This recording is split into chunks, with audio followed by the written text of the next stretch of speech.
open to this.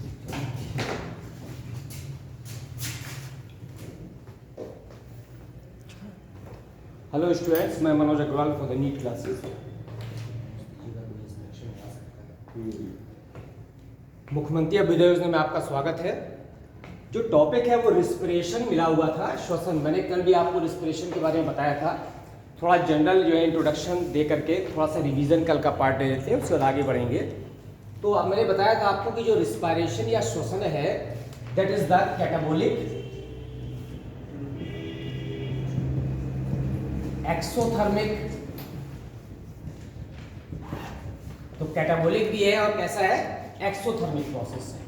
तो catabolic मैंने आपको बताया था यहाँ पर कि जो मेटाबॉलिज्म होता है उपापचय, उसमें दो पार्ट होते हैं, एक एनाबॉलिक प्रोसेस होता है और एक कैटाबॉलिक होता है। एनाबॉलिक में क्या होता है कि सरल पदार्थों से जटिल पदार्थों का निर्माण होता है, वो एनाबॉलिक माने क्या कहलाता है, उपचय।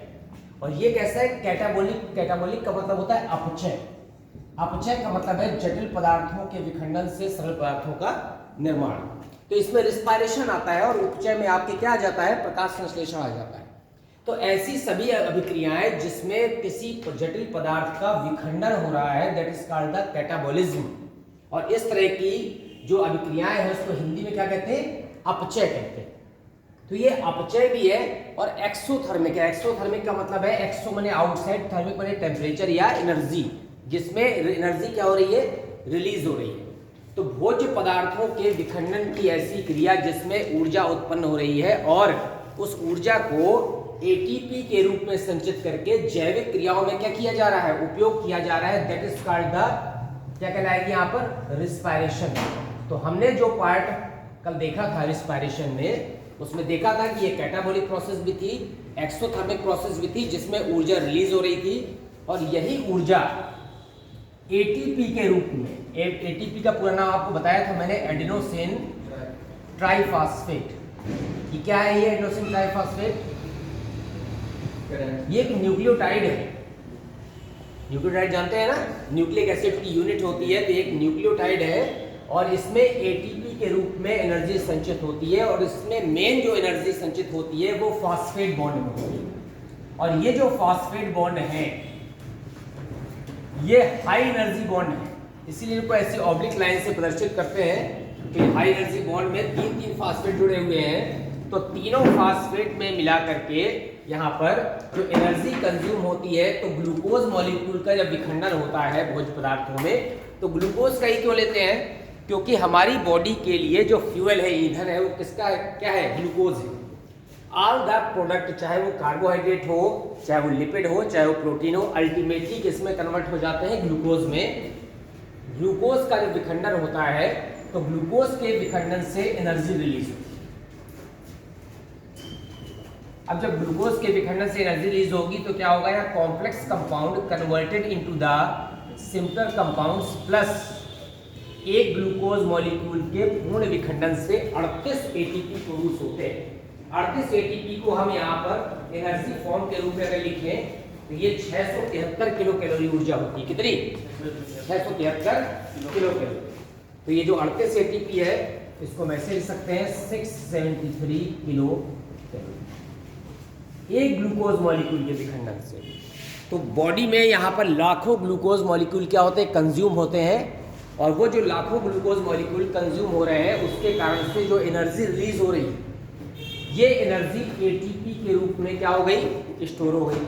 अब ये जो एटीपी के रूप में स्टोर हो गई, यही एनर्जी हम पूरे दिन जितनी भी जैविक क्रियाएं हो रही हैं, सारी जैविक क्रियाओं में ऊर्जा क्या होती है, काम आ जाती है। अब डिपेंड करता है कि जो फॉस्फेट बॉन्ड है, तो ट्राइफॉस्फेट से एएनपी भी होता है, एडीपी भी होता है और एटीपी भी होता है। एएनपी एडेनोसिन मोनोफॉस्फेट को कहते हैं यहाँ पर कि जिस समय एक फॉस्फेट बॉन्ड है, ठीक है, तो इसे क्या कहते हैं, एएनपी। अब ये जो नाम एडेनोसिन बना है ये किससे बना हुआ है, ये बेस से बना हुआ है, किससे, एडेनिन बेस से। एडेनिन बेस, एडेनिन के अलावा यहाँ पर शुगर जुड़ी हुई है।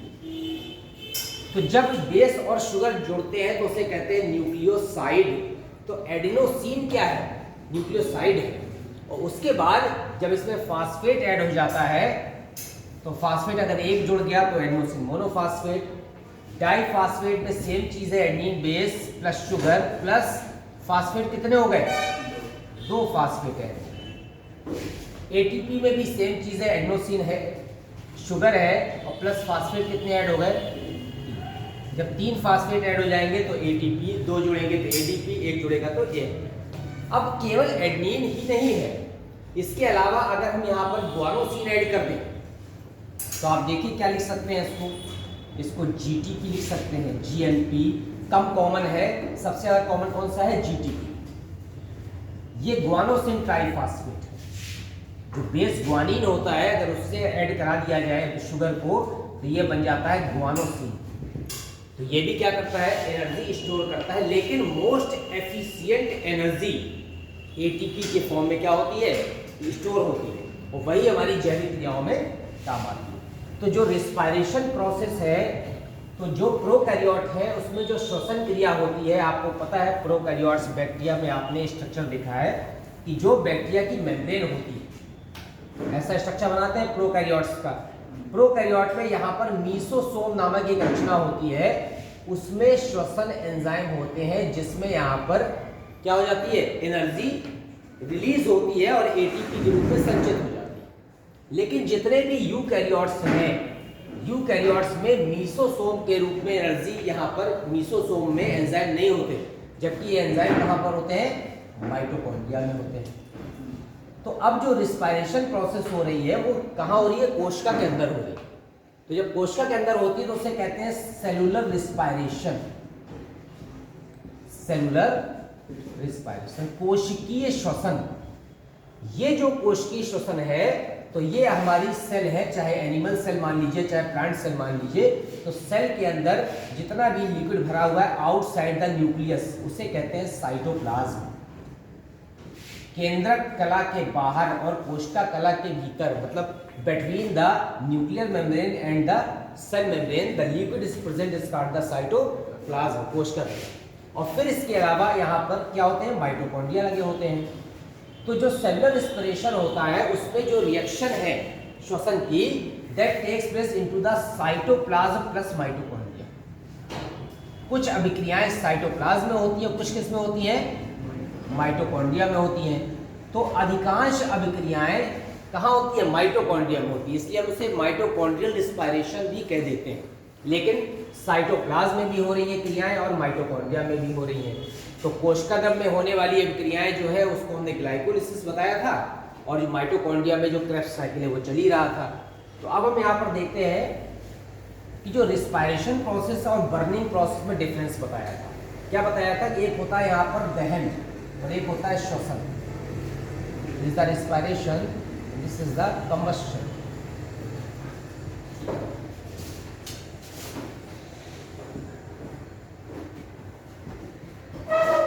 क्या डिफरेंस बताया था हमने आपको रिस्पायरेशन और कंबस्शन में, कि जो श्वसन है हमारा, ठीक है, वो कैसी क्रिया है,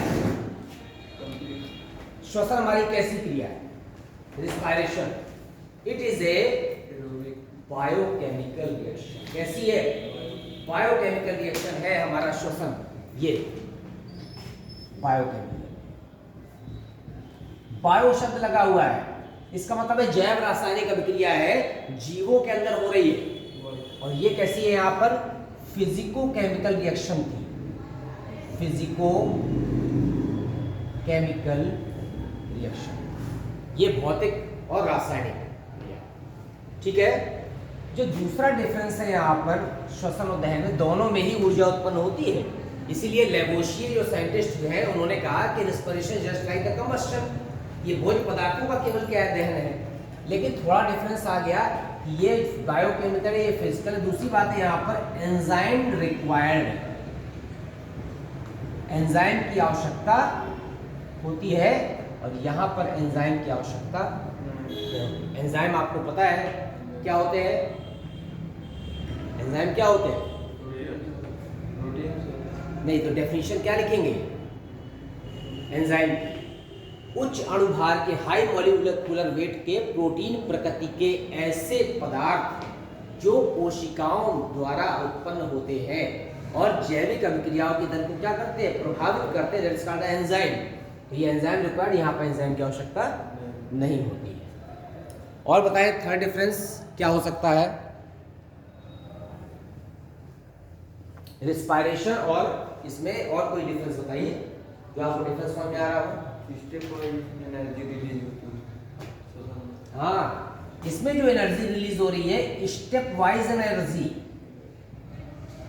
स्टेप वाइज एनर्जी रिलीज्ड, और इसमें क्या है यहाँ पर हाई एनर्जी, ठीक है ना, एकदम से बहुत ज्यादा ऊर्जा उत्पन्न होती है, लॉट ऑफ एनर्जी लिख सकते हैं, लॉट ऑफ एनर्जी सडनली, अचानक बहुत ज्यादा ऊर्जा उत्पन्न हो जाती है और वो क्या हो जाती है, वेस्ट हो जाती है, किस फॉर्म में, हीट और टेम्परेचर के रूप में। यहां पर जो एनर्जी रिलीज हो रही है यहाँ पर किस में स्टोर हो जा रही है, energy is stored in ATP, यहां पर एटीपी के रूप में एनर्जी स्टोर हो रही है। लेकिन कंबस्शन में क्या हो रहा है, यहां पर एनर्जी डज नॉट स्टोर, ये स्टोर नहीं होती है, जबकि यहां पर हीट और लाइट के फॉर्म में क्या हो जाती है, वेस्ट हो जाती है, ठीक है। और एक डिफरेंस आप देख सकते हैं रिस्पायरेशन और कंबस्शन में कि एनर्जी स्टोर तो नहीं, इसके अलावा क्या एक हो सकता है, यहाँ पर light is not produced, light produce नहीं होती, प्रकाश नहीं उत्पन्न होता है इसमें भोज पदार्थ के विखंडन से, और इसमें क्या होता है, यहाँ पर light produced, light also produced. जब कोई चीज जलती है तो प्रकाश भी क्या होता है, उत्पन्न होता है, बर्निंग में, रिस्पायरेशन में नहीं होता है। और बताइए इसमें जो होता है temperature rises up to a limit, एक लिमिट तक टेम्परेचर क्या होता है, बढ़ता है, और यहां पर क्या होगा, यहां पर temperature rises beyond limit. Depend करता है कि कितना पदार्थ जल रहा है, उस पर डिपेंड करेगा, तो लिमिट से ज्यादा टेम्परेचर चला जाता है, अनलिमिटेड हो जाता है। This is the basic difference between the respiration and combustion. श्वसन और दहन में जो बेसिक डिफरेंस है वो ये है।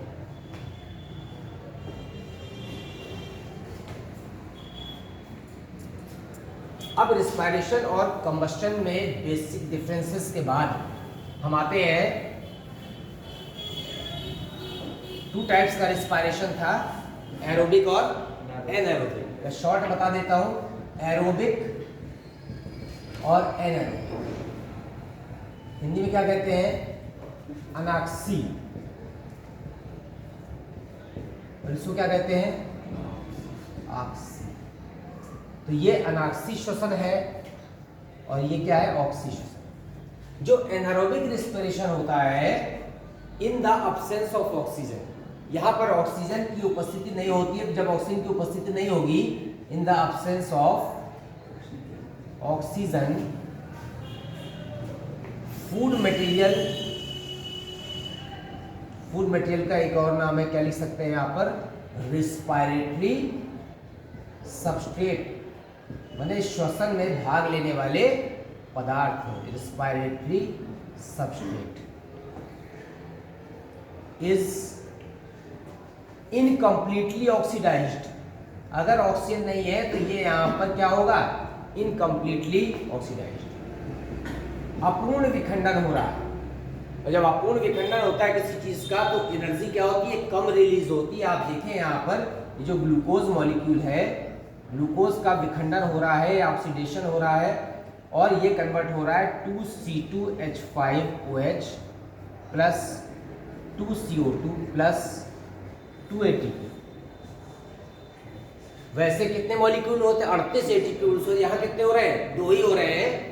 तो ये यहाँ पर ग्लूकोज का इनकम्प्लीट ऑक्सीडेशन हो रहा है in the absence of oxygen की उपस्थिति में। तो या तो अल्कोहल बन सकता है या लैक्टिक एसिड बन सकता है, कुछ भी बन सकता है। दोनों ही कंडीशन में फूड मटेरियल्स का अपूर्ण विखंडन हो रहा है और the energy is stored in the ethanol and lactic acid. जो एनर्जी है 38 एटीपी बनना चाहिए थे, कितने बने? 2 बने हैं। इसका मतलब जो 36 एटीपी है, ऑक्सीजन नहीं उपस्थिति, इसलिए पूरी एनर्जी किसमें स्टोर है? अल्कोहल में और यहाँ पर लैक्टिक एसिड के रूप में। इसीलिए ये जो अल्कोहल है ये हाईली एनर्जेटिक होता है क्योंकि ये अपूर्ण विखंडन से बना हुआ है और उसमें लॉट ऑफ एनर्जी क्या है? कंज्यूम। वो लॉट ऑफ एनर्जी जो है केमिकल बॉन्ड के बीच में है वो अभी रिलीज नहीं हुई है, जबकि ऑक्सीजन की प्रेजेंस में ये जो लॉट ऑफ एनर्जी होती है कार्बन कार्बन बॉन्ड के बीच में वो क्या हो जाती है? रिलीज हो जाती है और एटीपी के रूप में संचित हो जाती है। तो ऐसा जो अनाक्सी श्वसन होता है वो किस में पाया जाता है? वो पैरासाइट्स में पाया जाता है, परजीवियों में। हमारे शरीर के अंदर अगर एस्केरिस है फीताकृमि तो हमारी बॉडी में एनारोबिक रिस्पायरेशन हो रहा है, ठीक है ना? हमारी बॉडी में नहीं, एस्केरिस में, क्योंकि अंदर फ्रीली ऑक्सीजन नहीं है या बहुत कम मात्रा में। इसके अलावा जो जर्मिनेटिंग सीड्स है उसमें एनारोबिक रिस्पायरेशन होता है तो एनर्जी रिलीज होती है। और कई ऐसे ऑर्गेनिज्म हैं जो ऑक्सीजन ना होने पर थोड़ी बहुत देर के लिए एनारोबिक रिस्पायरेशन कर, जैसे अर्थवर्म। जमीन के अंदर रह करके अगर थोड़ी देर के लिए ऑक्सीजन अनुपस्थित हो जाए तो केंचुआ भी अनाक्सी श्वसन कर सकता है, ठीक है। इसके अलावा जब हम बहुत ज़्यादा एक्सरसाइज करते हैं, हाईली जो है मस्कुलर एक्सरसाइज करते हैं, तो हमारी मसल्स में भी लैक्टिक एसिड इकट्ठा हो जाता है, क्योंकि कौन सा श्वसन हो रहा है? अनाक्सी। सांस तो ले रहे हैं लेकिन जब बहुत तेज से एक्सरसाइज कर रहे हैं तो जितनी ज़्यादा मात्रा में ऑक्सीजन चाहिए वो नहीं पहुंच पा रही, तो उस समय हमारी मसल्स में लैक्टिक एसिड बन रहा है और थोड़ी देर बाद हम खूब गहरी गहरी सांस लेते हैं। तो जब ऑक्सीजन की जो डेफिशिएंसी कंपनसेट हो जाती है, पूर्ण हो जाती है, तो lactic acid again decompose into the किसमें? CO2 H2O, और फिर एनर्जी फिर से ATP के फॉर्म में स्टोर हो जाती है और धीमे धीमे हमारी थकान क्या होती है? दूर हो जाती है। नहीं तो आप ज़्यादा तेजी से एक्सरसाइज करेंगे तो हमारी मसल्स में लैक्टिक एसिड बन जाएगा और हमारी मसल्स में दर्द शुरू होगा। तो ये दर्द हो रहा है क्योंकि यहाँ पर एसिड बन गया है due to the anaerobic respiration of the respiratory substrate, और ये food material automatic broken down होता है धीमे धीमे ऑक्सीजन की उपस्थिति में और हमारा पेन क्या हो जाता है? खत्म हो जाता है। अब हम आते हैं एरोबिक रिस्पिरेशन में, जो मेन पार्ट था। एरोबिक रिस्पिरेशन में, वायवीय श्वसन में जो फूड मटेरियल्स होते हैं उसका जो ब्रेक डाउन होता है, completely broken down into the CO2 H2O plus 38 या लॉट ऑफ एनर्जी लिख सकते हैं। तो यहाँ पर जो ग्लूकोज मॉलिक्यूल है उसका पूर्ण विखंडन हुआ है और इस तरह का जो रिस्पिरेशन है वो पाया जाता है हायर ऑर्गेनिज्म। जितने भी विकसित आपको यहाँ पर एनिमल्स, प्लांट्स या बायोटिक ऑर्गेनिज्म दिख रहे हैं, ज़्यादातर में एरोबिक रिस्पिरेशन होता है, वायवीय श्वसन। इसीलिए जो है बिना ऑक्सीजन के हम सर्वाइव नहीं कर पाते हैं। यही कारण है कि पूरे विश्व में इस समय योगा का क्रेज बढ़ रहा है, क्योंकि योगा में हम क्या करते हैं? तेजी से ऑक्सीजन को अंदर लेते, इनहेल करते हैं। जब ऑक्सीजन खींचेंगे तो हमारे अंदर जितना भी फूड मटेरियल होगा वो क्या होगा? कंप्लीटली ब्रेक डाउन होगा और ATP ज़्यादा स्टोर हो जाएगी और हम जो है जैविक क्रियाओं के लिए हमको ज़्यादा ऊर्जा प्राप्त होगी। जब ऊर्जा ज़्यादा प्राप्त होगी जैविक क्रियाओं के लिए तो हम हेल्दी रहेंगे और आसानी से सारे काम कर सकेंगे, नहीं तो हमको वीकनेस लगती रहती है। और एक और चीज़ है कि बॉडी के अंदर स्टोर हाउस उतना ही है। अगर हम जो है जमीन के पड़े रहते हैं बिस्तर में चादर ओढ़ करके, तो निश्चित है कि हमको जो है कमजोरी लगती है, थकान लगती है, क्योंकि हमारे बॉडी के अंदर CO2 ज़्यादा कलेक्ट हो गई है। हम जब जोर जोर से सांस खींचते हैं, जब O2 अंदर जाती है तो CO2 क्या होती है? बाहर आ जाती है। तो आ जाओ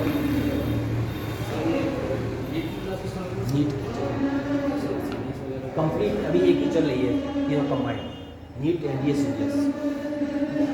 तो हम जब जो है ज़्यादा मात्रा में ऑक्सीजन इनहेल करते हैं तो अंदर की CO2 निकल के कहाँ जाती है? बाहर। तो जितनी CO2 बाहर निकलती है, CO2 as a waste product हमारे लिए क्या है?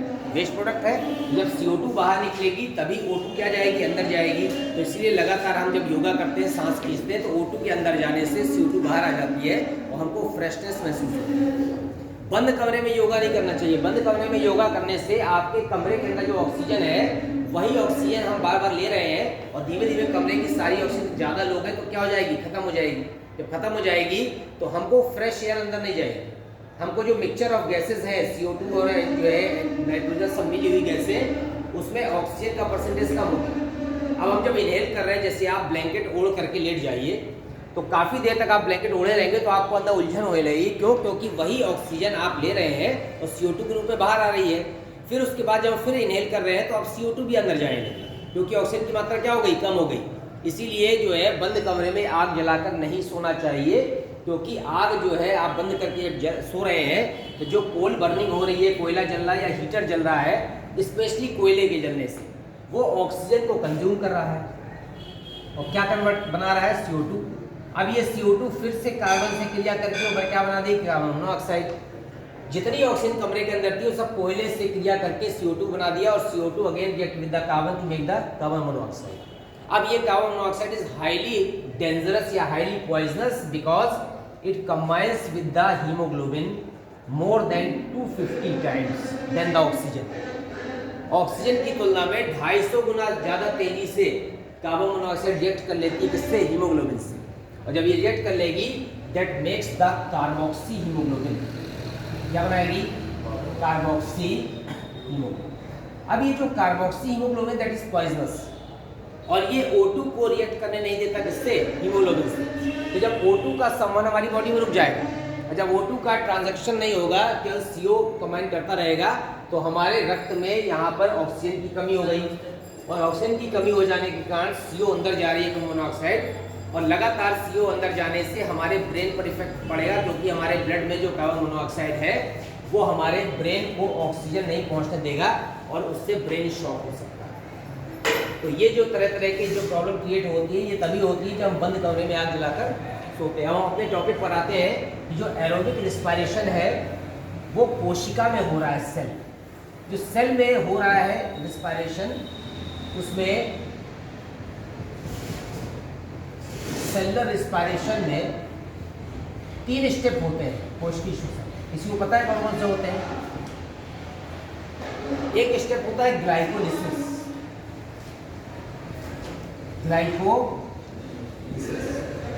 दूसरा स्टेप होता है क्रेब्स साइकिल, क्रेब्स चक्र, और तीसरा स्टेप होता है ETS, electron transport system, electron परिवहन। तो कोशिकीय श्वसन में ग्लाइकोलिसिस, क्रेब्स साइकिल और ETS, इन तीनों चरणों के फलस्वरूप लास्ट में हमें एनर्जी क्या होती है? मिलती है और ATP के रूप में स्टोर हो जाती है। अब इन स्टेप में कैसे ATP बनते हैं, हमको वो स्टेप पढ़ने होते हैं। तो सबसे पहले आप देखेंगे कि सेलुलर रिस्पायरेशन में यहाँ पर कार्बोहाइड्रेट भी यूज हो सकता है, लिपिड भी यूज हो सकता है और प्रोटीन भी यूज हो सकता है। These are all the respiratory substrate. सभी यहाँ पर श्वसन क्या है?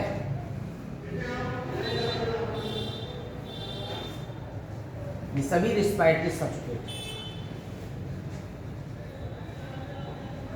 अब सबसे पहले बॉडी में कार्बोहाइड्रेट यूज होता है। जब हमको जो है यहाँ पर हम फूड ले रहे हैं, इंगल्फ कर रहे हैं, तो डाइजेशन के फलस्वरूप ग्लूकोज बनता है and glucose is converted into the glycogen. हमारी मसल्स में और लीवर में ग्लूकोज ग्लाइकोजन के फॉर्म में क्या होता है? स्टोर हो जाता है। अब at the time of fasting, जिस समय व्रत रह रहे हैं, जब व्रत रह रहे हैं या हमको फूड नहीं मिल रहा है, तो फास्ट के समय जो ग्लूकोज है जो स्टोर हुआ था, ठीक है, तो ग्लूकोज किस फॉर्म में स्टोर हुआ था? ग्लाइकोजन के फॉर्म में। Then the glycogen is converted into the glucose. इस प्रोसेस को क्या कहते हैं? इसको कहते हैं यहां पर ग्लाइकोजेनोलिसिस।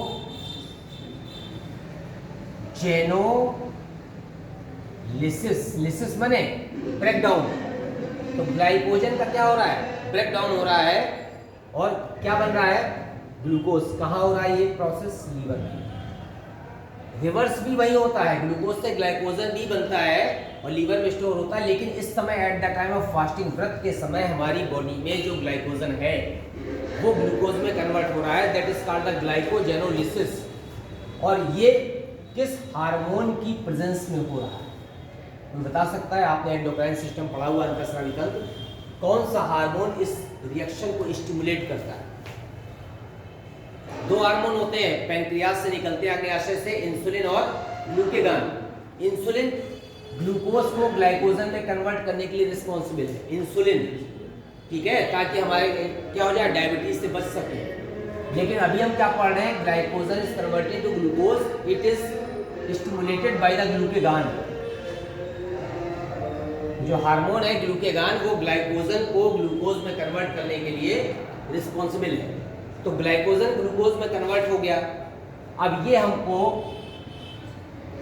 सेलुलर फ्यूल के रूप में काम आएगा, ईंधन के रूप में। जैसे हमको खाना बनाना है तो हमको एलपीजी चाहिए सिलेंडर, उसी तरह से हमारी बॉडी को एनर्जी के लिए जो कंपाउंड चाहिए that is called the glucose. तो सबसे सिंपलेस्ट शुगर होती है, इसी रूप में हमारी बॉडी जो है इसको डिकम्पोज करके और एटीपी क्या करती है, बनाती है। तो ग्लूकोज सेलुलर फ्यूल हो गया। अब अगर बॉडी का पूरा कार्बोहाइड्रेट या ग्लाइकोजन सब खत्म हो जाए, इसके बाद किसका नंबर आता है, लिपिड। लिपिड कहाँ है, हमारे यहाँ पर सबक्यूटेनियस, यहाँ पर स्किन के नीचे लिपिड स्टोर है।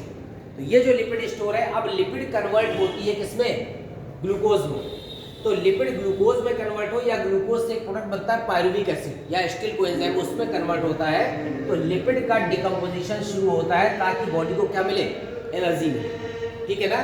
कब, जब फास्ट रह रहे हैं, हमारा ग्लाइकोजन खत्म हो गया, अब हमारी बॉडी में जो सबक्यूटेनियस फैट है वो डिकम्पोज होना शुरू होता है और लगातार एनर्जी देता है, 8 से 10 दिन तक दे सकता है। फिर इसके बाद जब लिपिड लेयर भी खत्म हो गई हमारी बॉडी में, तो फिर प्रोटीन का काम आता है। प्रोटीन से हमारी मसल्स बनी है।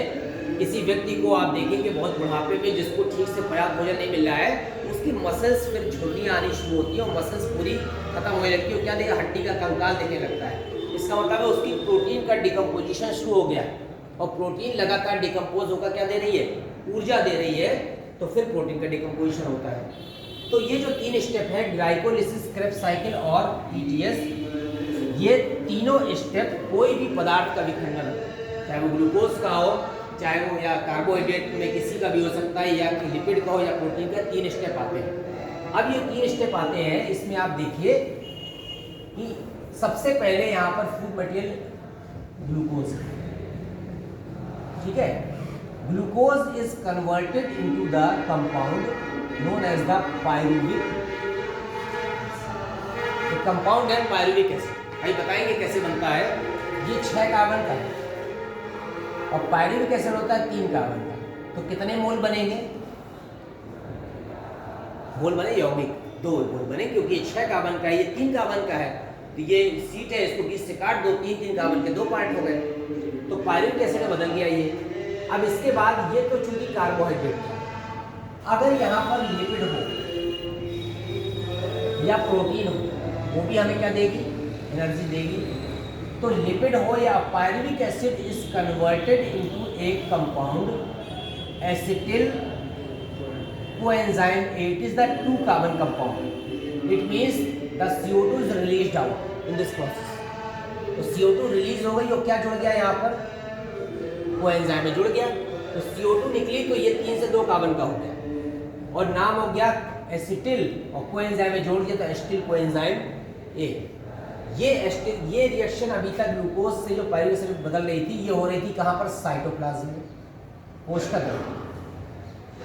और इसकी खोज किसने की थी, कल बताया था मैंने, एम्ब्रेन मेराव परनास ने की थी। इस प्रोसेस को क्या कहते हैं, इस प्रोसेस को कहते हैं glycolysis. Glycolysis means the breakdown of the glucose into the pyruvic acid which present into the which is carried out into the cytoplasm with the help of the various enzymes। अनेक एंजाइमों द्वारा 9 step में enzymatic reaction होती है, जिसमें कोशिका द्रव्य में ग्लूकोज विखंडित होकर कैसे बनता है, पायरुविक एसिड। तो पहला स्टेप ये हो गया। अभी इसको डिटेल में बताएंगे ग्लाइकोलिसिस। फिर पायरुविक एसिड, अब क्या है, कोशिका द्रव्य के बाद रिएक्शन किसमें होनी चाहिए, माइटोकॉन्ड्रिया में। हमने बताया था आपको कि कोशिका में एक पहले रिएक्शन तो कोशिका द्रव्य में होती है और दोबारा कहाँ होती है, माइटोकॉन्ड्रिया में, तभी एनर्जी रिलीज होती है। तो ये कोशिका द्रव्य में हो रही है। अब माइटोकॉन्ड्रिया के अंदर, ये कोशिका है हमारी, ये बना है माइटोकॉन्ड्रिया। माइटोकॉन्ड्रिया के अंदर भी एनर्जी प्रोडक्शन होना है, तो कोशिका द्रव्य से अब कंपाउंड कहाँ प्रवेश करेगा, माइटोकॉन्ड्रिया में। But the pyruvic acid is impermeable to enter into the mitochondria। Pyruvic acid mitochondria में प्रवेश नहीं कर सकता, उसके लिए impermeable है। तो क्या होगा, पायरुविक एसिड एक कंपाउंड बदलेगा एसिटिल कोएंजाइम ए। ये कंपाउंड माइटोकॉन्ड्रिया में प्रवेश कर सकता है, इसीलिए पायरुविक एसिड कन्वर्ट हो गया एसिटिल कोएंजाइम में। चाहे कार्बोहाइड्रेट हो तो वो भी इसमें बदलेगा, चाहे लिपिड हो वो भी इसमें बदलेगा, और चाहे प्रोटीन हो वो भी इसमें बदलेगा। इसको कहते हैं यहाँ पर बीटा ऑक्सीडेशन। जब लिपिड पदार्थ, फैटी पदार्थ घी या तेल जब बदलता है एसिटिल कोएंजाइम में, उसको क्या कहते हैं, बीटा ऑक्सीडेशन कहते हैं। इसी तरह से प्रोटीन भी कन्वर्ट हो सकता है, मेनली कार्बोहाइड्रेट और लिपिड ही होते हैं, लेकिन प्रोटीन भी हो सकता है। तो ये एसिटिल कोएंजाइम में बना, now it इंटर्स into the mitochondria. अभी कहाँ प्रवेश करेगा, माइटोकॉन्ड्रिया। अब यहाँ पर एक चीज आपको देखना है कि glucose is converted into the acetyl coenzyme A. Glucose acetyl coenzyme, अभी यहाँ पर कहीं भी ऑक्सीजन की जरूरत नहीं पड़ी, ठीक है, किसी कहीं पर भी यहाँ पर ऑक्सीजन की जरूरत नहीं पड़ी। इसका मतलब है कि दो तरह के रेस्पिरेशन आपको बताए थे, एनारोबिक और एरोबिक, अनॉक्सी और ऑक्सी। ये वाला स्टेप यहाँ से यहाँ तक का ऑक्सी और अनॉक्सी दोनों के लिए क्या है, सेम, क्योंकि कहीं पर भी ऑक्सीजन की आवश्यकता नहीं है, तो ऑक्सी श्वसन में भी ये स्टेप होगा और अनॉक्सी श्वसन में भी ये स्टेप होगा। अब क्या होगा, एसिटिल कोएंजाइम ए को अगर O2 मिल गई, इफ O2 प्रेजेंट, अगर O2 मिल गई तो ये प्रवेश करेगा किसमें, माइटोकॉन्ड्रिया में, और माइटोकॉन्ड्रिया में प्रवेश करके ये एक स्टेप बनाएगा, that is called the Krebs cycle. Krebs चक्र चलेगा जिसमें लॉट ऑफ एनर्जी प्रोड्यूस होगी। अगर O2 नहीं मिली इसको, if the O2 is absent, अगर O2 नहीं है तो क्रेब्स चक्र नहीं चलेगा और acetyl coenzyme A he and product बनेगा, और इसमें कभी एथेनॉल बन सकता है, या तो एथेनॉल बन जाएगा या क्या बन जाएगा, यहाँ पर एसिड बन जाएगा, लैक्टिक एसिड हो सकता है, ब्यूटाइलिक एसिड हो सकता है, कोई भी एसिड हो सकता है।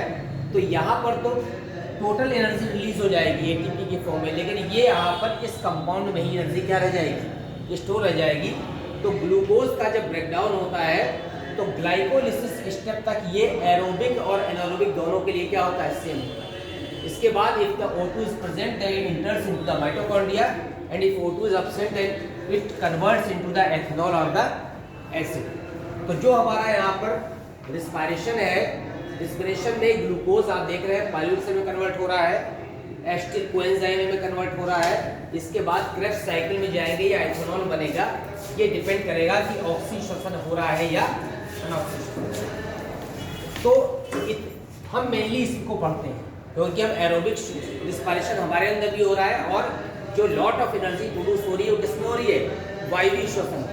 तो हम ये स्टेप पढ़ते हैं, ग्लूकोज से कैसे पायरुविक एसिड बनता है, glycolysis, pyruvic acid converted into the acetyl coenzyme A, ठीक है, and acetyl coenzyme A enters into the mitochondria to complete the Krebs cycle. और क्रेब्स साइकिल के बाद एक स्टेप आता है ETS, इलेक्ट्रॉन ट्रांसपोर्ट सिस्टम। यहाँ बैठ जाओ, और पीछे थोड़ी पढ़ा रहा हूँ उधर बोर्ड, यहाँ दिखेगा यहाँ से, या इधर बैठ जाओ, ये भी जगह खाली है, ये रिजर्वेशन नहीं है आगे, खाली है, बैठ जाओ, ठीक है। तो अब जो ग्लूकोज का ब्रेकडाउन हो रहा है, इसमें हम क्या पढ़ेंगे, ग्लाइकोलिसिस। कल पढ़ा चुके हैं, मैं ग्लाइकोलिसिस से रिपीट कर देता हूँ।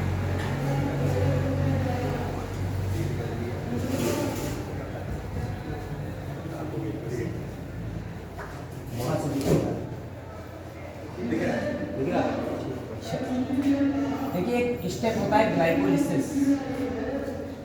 ग्लाइकोलिसिस का मतलब है यहाँ पर ग्लूकोज का क्या हो रहा है, विखंडन। अब इसको ग्लूकोलिसिस होना चाहिए था, तो ग्लूको इसलिए नहीं कहा है क्योंकि ग्लाइकोजन लगातार कन्वर्ट होता रहता है ग्लूकोज में, और ग्लूकोज का विखंडन इसलिए नाम पड़ दिया ग्लाइकोलिसिस। तो ग्लाइकोलिसिस जो क्रिया है ये कहाँ हो रही है, इन साइटोप्लाज्म कोशिका में हो रही है। ऑब्जेक्टिव क्वेश्चन अक्सर पूछा जाता है किस जगह पर हो रही है। दूसरा स्टेप ये है कि that is discovered by the, किसने डिस्कवर किया, 3 साइंटिस्ट थे। एक का नाम था एम्बेडन, दूसरे का मेयरहॉफ, और तीसरे का परनास, ठीक है। तीनों का लास्ट टाइटल लिखा हुआ है, एम्बेडन, मेयरहॉफ और परनास। इसका नाम था पूरा गॉस्पेल एम्बेडन। तो आपको ध्यान रखना है कि it is called the EMP pathway. Embden, Meyer of Parnas और पाथवे माने मार्ग। ये साइंटिस्ट हैं जिन्होंने ग्लाइकोलिसिस खोजा कि how the glycolysis takes place. तो glycolysis takes place into the cytoplasm और discovered by the Embden, Meyer of Parnas, also known as the EMP pathway. ठीक है, अब ईएमपी पाथवे के द्वारा ग्लाइकोलिसिस में 9 स्टेप की रिएक्शन है। उसमें अंत में क्या बनता है? पायरुविक एसिड बनता है। कैसे बनता है हमको ये देखना है। सबसे पहले यहाँ पर ग्लूकोज बनता है। ग्लूकोज आपको पता है 6 कार्बन का होता है, केमिस्ट्री में आप पढ़ चुके हैं।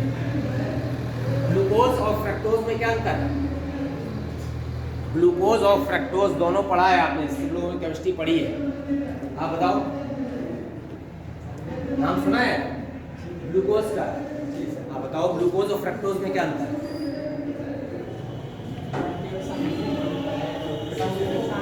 किसका? हाँ, कौन सा समूह? वही पूछ है। कीटोन, शाबाश। एल्डिहाइड होता है ग्लूकोज में, कीटोन होता है इसमें फ्रक्टोज में। हमको इससे मतलब नहीं, हमको ध्यान रखना है ग्लूकोज 6 कार्बन का है। तो सबसे पहले हमने यहाँ पर लिया ग्लूकोज। अब ग्लूकोज में एक एटीपी आकर जुड़ा और कैसे बदल गया? किसी भी जगह पे एटीपी आकर जो है ट्राइफॉस्फेट, जब डाइफॉस्फेट बनता है तो एंजाइम लगता है यहाँ पर, चूंकि ये 6 कार्बन का है। तो कितने मोल है? 1 मोल है, इसलिए एंजाइम लगता है हेक्सो। हेक्सो माने 6। एंजाइम लगे काइनेज। एज लगाए आप समझ जाएंगे एंजाइम। अब ये 6 कार्बन में जैसे एटीपी आकर जुड़ा तो एक स्टेप पर यहाँ पर फास्फेट लग गया, क्योंकि ये ट्राइफॉस्फेट किससे बदला था? डाइफॉस्फेट। इसका नाम क्या हो गया? इसका नाम हो गया ग्लूकोज 6 फास्फेट। 6वें नंबर पे क्या लग गया? फास्फेट लग गया। अब ग्लूकोज 6 फास्फेट एक एंजाइम लगेगा यहाँ पर आइसोमरेज। आइसोमर आपने सुना है, समावयवी को कहते हैं। ठीक है ना? जैसे ग्लूकोज और फ्रक्टोज आइसोमर है। आइसोमर का होता है दोनों का अणुसूत्र सेम है और स्ट्रक्चरल फॉर्मूला क्या है? अलग अलग है। तो glucose 6 phosphate is converted into the fructose 6 phosphate। अभी ग्लूकोज किसे बदल गया? Fructose. Now the fructose again, फिर से ये यहाँ पर एक एटीपी लगेगा। तो कैसे बदलेगा? एडीपी में। फिर से एंजाइम कौन सा लगेगा यहाँ पर? काइनेज। वैसे पूरा नाम ले सकते हैं फास्फोहेक्सोकाइनेज। ठीक है ना? फ्रक्टोहेक्सो, तो फ्रक्टो सीधे काइनेज लिखना है। अब देखिए, फिर से ट्राइफॉस्फेट डाई में बदल रहा है, एक जगह फास्फेट होना।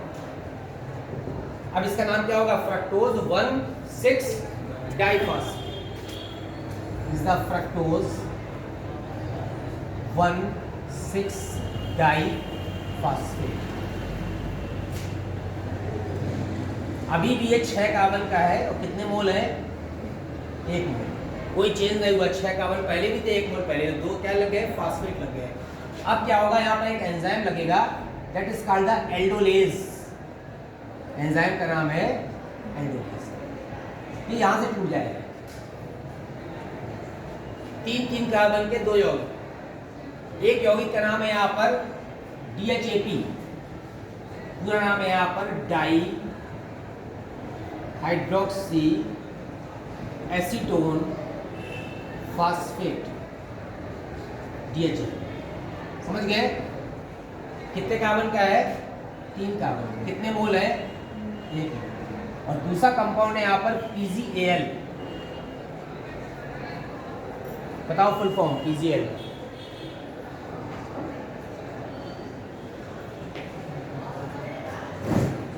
पढ़ा नहीं है ये क्लास 9th में है। फास्फोग्लिसरल्डिहाइड, इसका नाम है फास्फोग्लिसरल्डिहाइड। कुछ जगह लिखा रहता है यहाँ पर ऐसा 3PgAl, ये भी सही है। इसका मतलब है फास्फेट की जगह पे लगा है 3rd नंबर पर, 1 2 3, इसे पर फायदा रहेगा 3PgAl, 3 फास्फोग्लिसरल्डिहाइड। ये भी यहाँ पर कितने मोल है? 1 मोल। कितने कार्बन का है? 3 कार्बन का है, क्योंकि बीच से टूट गया था। अब क्या होगा? यहाँ पर एंजाइम लगेगा आइसोमरेज। ये वाला डाई हाइड्रोक्सी एस्टोन फास्फेट बदल जाएगा किसमें, पीजीएल में। जब ये इसमें कन्वर्ट हो जाएगा तो ये कितने मोल हो जाएंगे, 2 मोल हो जाएंगे और ये वाला कंपाउंड खत्म हो जाएगा। तो अभी 2 मोल हो गए, तो अभी 2 मोल का होता है 3 और 6 कार्बन फिर से हो गया। अब ये जो 3 फास्फोग्लिसरॉल्डिहाइड है, यहां पर NAD किसे बदल जाएगा, NADH2। हाइड्रोजन रिलीज हो रही है, जब हाइड्रोजन रिलीज होती है तो एंजाइम लगेगा डिहाइड्रोजिनेज, डिहाइड्रोजिनेज, ठीक है। और इसके अलावा यहाँ पर 2 मोल H3PO4 ऐड हो रहे हैं, फास्फोरिक एसिड। अब जब 2 मोल फास्फोरिक एसिड ऐड हो रहे हैं तो यहाँ पर 3 फास्फोग्लिसरॉल्डिहाइड था, तो ये कन्वर्ट होगा यहाँ पर 1,3-डाई-PGA। एल्डिहाइड किसमें कन्वर्ट हुआ है, एसिड में, डाई फास्फोग्लिसरिक एसिड। इसका यहाँ पर फुल फॉर्म यहाँ लिख दे रहे हैं, यहाँ पर di phosphoglyceric acid. Aldehyde convert हो गया किसमें, एसिड में। और 2 जगह फास्फेट क्यों आ गए, क्योंकि क्या जुड़ गया था, H3PO4 जुड़ गया था।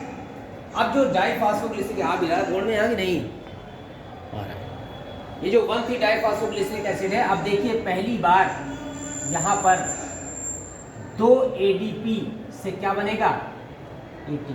अभी तक ATP यूज हो रहा था, एक जगह यहाँ यूज हुआ, एक जगह यहाँ।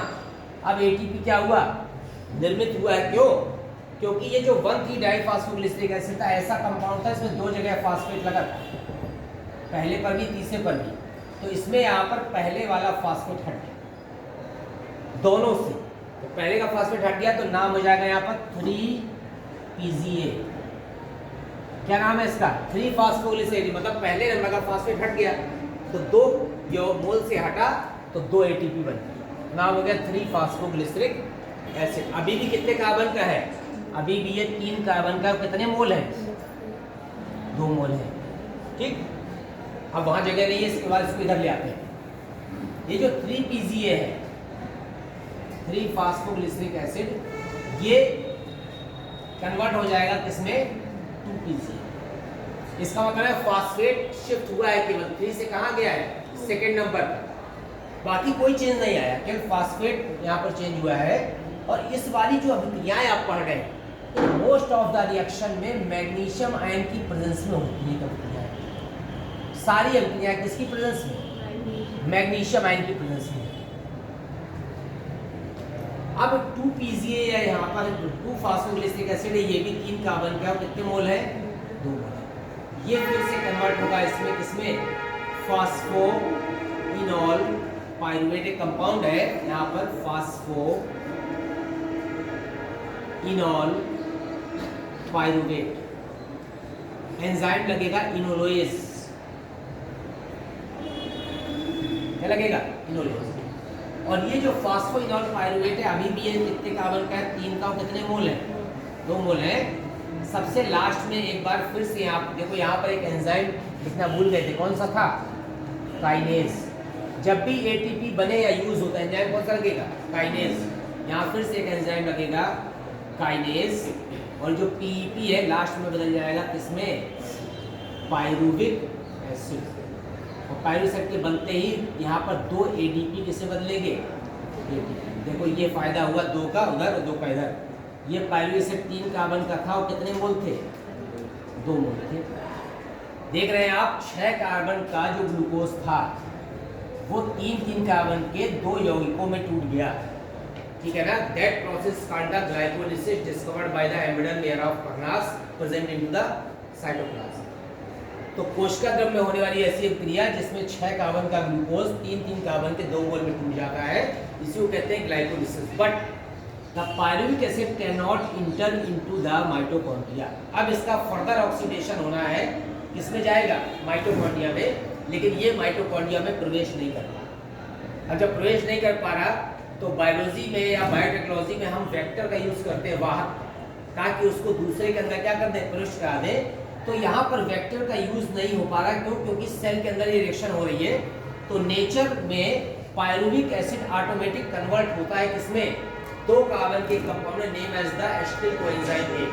जो पायरुविक एसिड है, इस स्टेप में आप देख लीजिए हमें बेनिफिट किसका हो रहा है, एक और एक दो जगह एटीपी यूज हुए हैं, 2 ATP यूज्ड, और फॉर्मेशन कितने का हुआ है, 2 और ये 2, 4 ATP प्रोड्यूस्ड। इसके अलावा एक स्पेशल कंपाउंड बना है यहाँ पर हाइड्रोजन को लेकर NADH2। ये NADH2 क्या है, एनर्जी रिलीज करता है।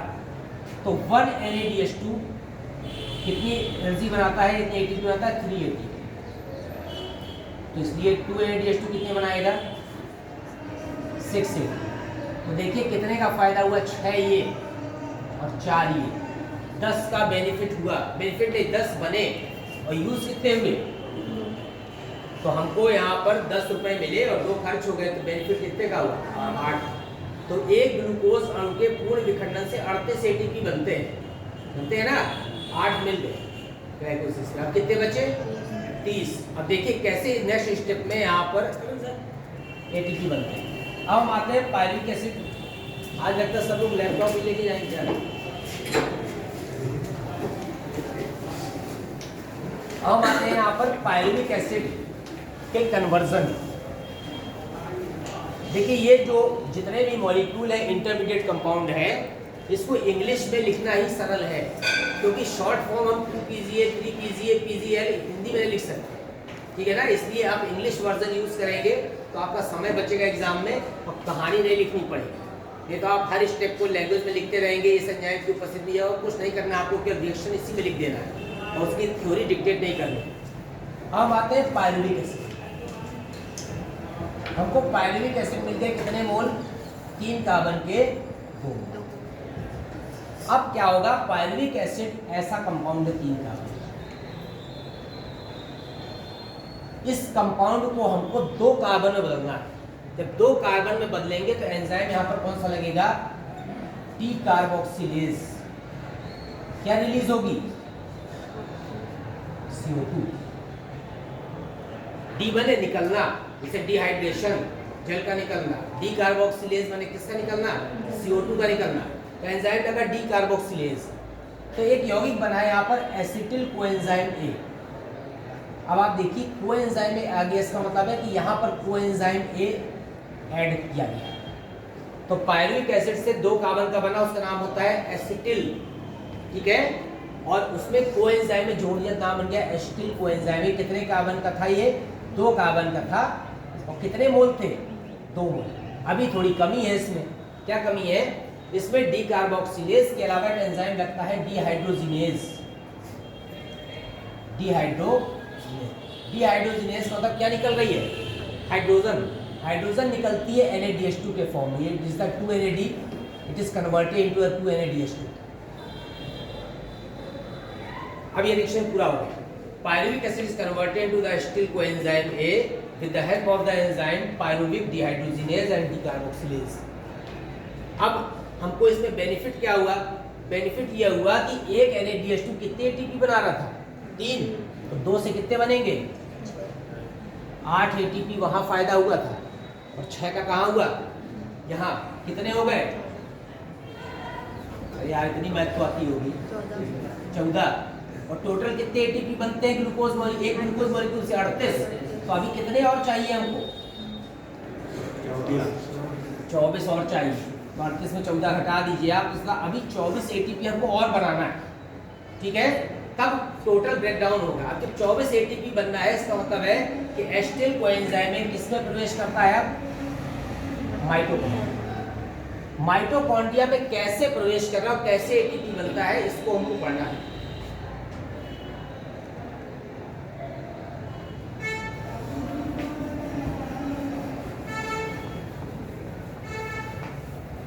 This is the acetyl coenzyme A। acetyl coenzyme कितने कार्बन का है, 2 कार्बन। हम 1 मोल की रिएक्शन बना रहे हैं, 1 मोल बने 1 यौगिक, बाद में उसमें 2 का मल्टीप्लाई कर देंगे, क्योंकि कितने मोल थे, 2 मोल थे। एक कंपाउंड है यहाँ पर oxalo acetic acid, oxalo acetic acid. कितने कार्बन का? 4 कार्बन। माइटोकॉन्ड्रिया में जैसे ही प्रवेश करेगा तो 4 कार्बन ये है और 2 कार्बन ये है। 4 और 2 कार्बन मिलने से क्या बना? 6 कार्बन। 6 कार्बन का पहला कंपाउंड है और थोड़ा बड़ा बना है इसको कहते हैं साइट्रिक एसिड। साइट्रिक एसिड किसे पाया जाता है? नींबू। खट्टा होता है, उससे मतलब नहीं, हम ये बता रहे हैं यहाँ पर 6 कार्बन का होता है। कितने मोल है? 1 मोल। अब देखिए आप कोएंजाइम में लगा था, इसका मतलब इसके बनने में कोएंजाइम में क्या हो गया? निकल गया। ठीक है, तभी तो यह 6 कार्बन का बना और H2O ऐड हुआ। H2O ऐड होने के बाद ऑक्सैलो एसिटिक एसिड जैसे साइट्रिक एसिड में कन्वर्ट हो रहा है तो एंजाइम लगेगा यहाँ पर साइट्रेट सिंथेटेज, माने साइट्रेट माने साइट्रिक एसिड को बनाने वाला। अब ये 6 कार्बन का कंपाउंड है साइट्रिक एसिड, ये कन्वर्ट होता है सिस एकोनिटिक एसिड। बुक में बना है कि आप समझ लीजिए, ये भी 6 कार्बन का। अब यहाँ H2O ऐड हुआ तो यहाँ H2O निकल जाएगा और ये एंजाइम यहाँ पर लगेगा एकोनिटेज। जो एकोनिटेज एंजाइम है वो हमेशा आयरन की प्रेजेंस में काम करता है। ठीक है, ये अभी भी साइट्रिक एसिड किसे बदल गया? सिस एकोनिटिक एसिड में कोई चेंज नहीं है, अभी 6 कार्बन का था। Cis aconitic acid is converted into the compound isocitric acid. अभी भी कितने कार्बन का है? 6 कार्बन का 1 मोल है। अब यहाँ H2O निकला था, यहाँ H2O फिर से ऐड हो जाएगा। अल्टरनेट होता है, एक बार ऐड होता है, एक बार रिलीज होता है, फिर से एंजाइम लगेगा एकोनिटेज और आयरन की प्रेजेंस। ठीक है, कुछ लोगों का शायद ये टॉपिक नहीं है, फिर भी जो है केमिस्ट्री तो आपने सबने पढ़ी ही है। आइसोसाइट्रिक एसिड अभी भी 6 कार्बन का है। ये पहली बार कन्वर्ट होता है कंपाउंड में, कहते हैं ऑक्सैलो सक्सिनिक एसिड। ये कंपाउंड 5 कार्बन का है। 5 कार्बन का मतलब है यहाँ से क्या निकल गई? CO2। तो कौन सा एंजाइम लगा होगा यहाँ पर? D carboxylase. इसके लगते ही यहाँ पर CO2 निकली तो कितने कार्बन में कन्वर्ट हो गया? 5 कार्बन। ठीक है, अभी जो 5 कार्बन का कंपाउंड है ऑक्सैलो सक्सिनिक एसिड कन्वर्ट हुआ है। ये ऑक्सैलो सक्सिनिक एसिड कन्वर्ट होता है किसमें? एक कंपाउंड बनता है अल्फा कीटोग्लूटारिक एसिड। नाम सुना है? एक्चुअली ये जो रेस्पिरेशन की साइकिल है इसको कहते हैं Krebs cycle, discovered by the Hanslit Krebs. और चक्र क्यों कहते हैं? क्योंकि साइक्लिक ऑर्डर में, समझ रहे हैं, साइक्लिक ऑर्डर में जहां से शुरुआत की थी वही कंपाउंड अंत में फिर से बन जाएगा। So it is known as the Krebs cycle, also called the TCA cycle, try carboxylic acid cycle. Carboxylic group जानते हैं, COOH कहते हैं। कितने बनते हैं? 3 बार बनेगा, इसलिए नाम है TCA साइकिल। ये जो ऑक्सैलो सक्सिनिक एसिड है it is converted into the alpha ketoglutaric acid और इसके बनने में यहाँ पर NAD किसमें कन्वर्ट होगा? NADH2। तो एंजाइम कौन सा लग जाएगा? डिहाइड्रोजिनेज। अब अभी भी ये 5 कार्बन का है। इसको एम्फीबोलिक साइकिल भी कहते हैं। एम्फीबोलिक जानते हैं? 2 तरह की रिएक्शन होती है, कैटाबोलिक और एनाबोलिक। तो कैटाबोलिक में विखंडन होता है, एनाबोलिक में फॉर्मेशन होता है। तो इसमें दोनों होता है। ये क्या है? ये एमिनो एसिड है।